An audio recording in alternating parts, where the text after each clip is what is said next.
Medical Center scandal under investigation, this one involving accusations of mishandling whistleblower cries for help. U.S. House lawmakers are slamming Wisconsin's two senators ahead of the Tomah, Wisconsin VA field hearing.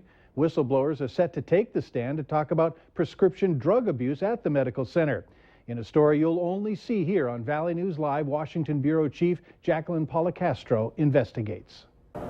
A culture of fear among employees, a high rate of prescriptions written for high-dose opiates like morphine, deaths under investigation. That's what we already know about the Tomah VA Medical Center. Now we're working to find out more about the place where our veterans could be suffering under the care of doctors paid by the federal government. Another scandal hits the already scandal-clad U.S. Department of Veterans Affairs. That's a sad statement on American politics and the American government. The statistics are damning at the Tomah VA Medical Center. A clinical review found Tomah patients were 2.5 times more likely than the national VA average to be prescribed high-dose opiates. And Tomah patients were prescribed benzodiazepines and opiates at the same time, nearly twice as much as other VA medical centers. When you have higher doses and you don't have certain procedures and policies in place when prescribing opiates, you can have disastrous results.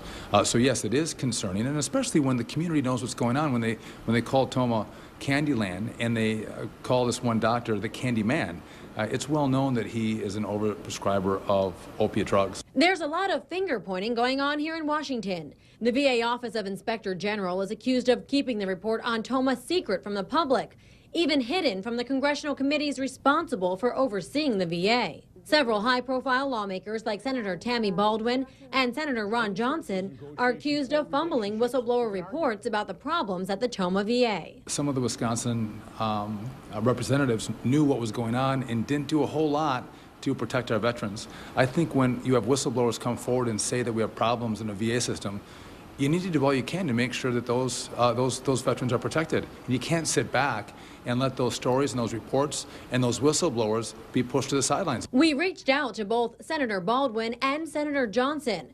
Their offices are fielding our interview requests right now. And ahead of the March 30th field hearing, we're digging through the reports and letters written by members of Congress. We're going to be able to hear from people on the ground with some firsthand knowledge, some of the whistleblowers who are in that area who have been asked to testify.